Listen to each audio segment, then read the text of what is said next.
Assalamualaikum warahmatullahi wabarakatuh. Perkenalkan, nama saya Muhammad Alif Ramadan, NPM 24312034. Saya di sini akan menjelaskan tentang tenggang, limit, dan derivatif hubungan fundamental dalam kalkulus.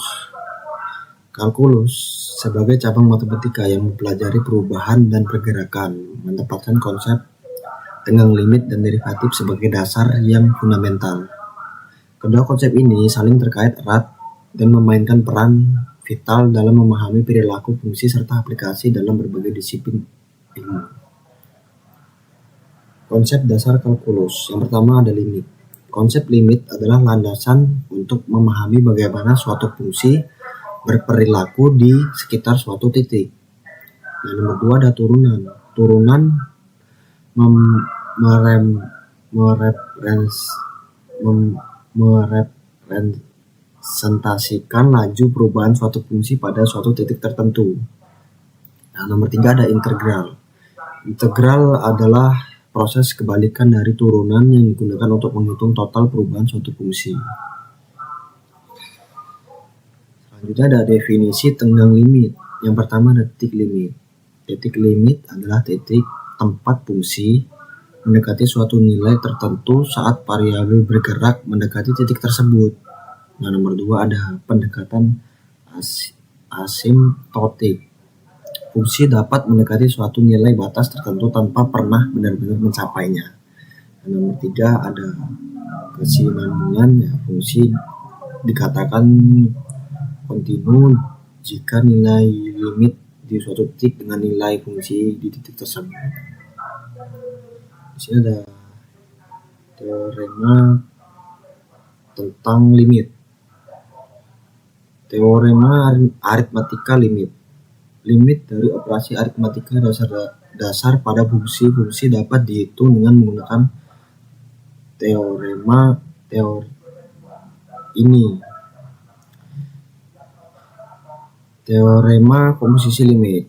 Limit dari komposisi dua fungsi dapat dihitung dengan menggunakan teorema ini. Teorema sandwich. Jika suatu fungsi terkurung di antara dua fungsi dengan limit yang sama, maka fungsi tersebut juga memiliki limit yang sama. Di sini ada hubungan tenggang, limit, dan derivatif. Yang pertama ada laju perubahan sesaat. Turunan suatu fungsi di suatu titik menunjukkan laju perubahan fungsi tersebut pada titik itu. Nah, nomor dua ada limit rasio perubahan. Turunan dapat diperoleh sebagai limit dari rasio perubahan yang mendekati 0. Nomor tiga ada kontinuitas dan diferensiabilitas. Fungsi yang kontinu belum tentu dapat diferensiasikan, namun fungsi yang dapat diferensiasikan pada kontinu. Ini ada aturan diferensiasi dasar. Karena itu ada aturan pangkat. Turunan dari fungsi pangkat adalah hasil kali pangkat dan koefisien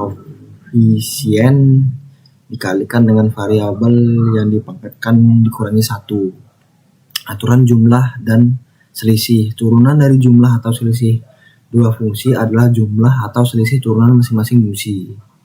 Aturan rantai. Turunan dari komposisi fungsi dapat dihitung dengan mengalihkan turunan fungsi dalam dengan turunan fungsi luar. Selanjutnya ada aplikasi derivatif dalam kehidupan nyata. Yang pertama itu ada optimasi. Derivatif digunakan untuk mencari nilai maksimum atau minimum suatu fungsi. Misalnya dalam masalah optimasi. Nah, nomor dua ada kecepatan dan percepatan. Derivatif dapat menggambarkan laju perubahan suatu kuantitas seperti kecepatan dan percepatan dalam fisika. Nomor tiga ada ekonomi dan bisnis. Derivatif dimanfaatkan dalam analisis ekonomi.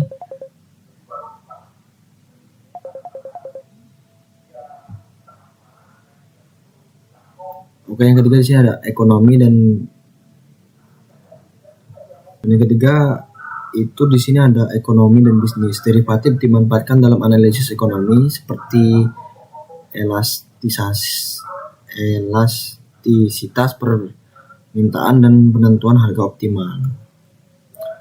Selanjutnya ada menganalisis perilaku fungsi menggunakan turunan. Yang pertama ada titik kritis. Titik-titik di mana turunan suatu fungsi bernilai 0 atau tidak terdefinisi merupakan titik kritis yang perlu dianalisis.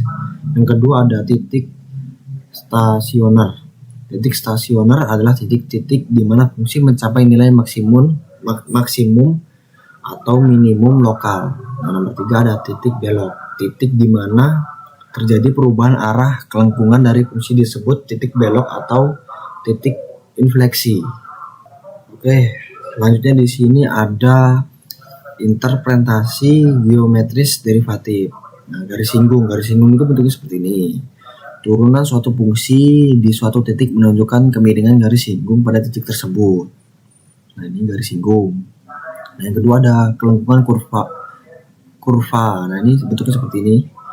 Turunan kedua, suatu fungsi menggambarkan laju perubahan kemiringan garis singgung yang menunjukkan kelengkungan kurva. Nah, yang ketiga ada laju perubahan. Nah, ini bentuknya seperti ini. Turunan suatu fungsi mewakili laju perubahan fungsi tersebut pada suatu titik.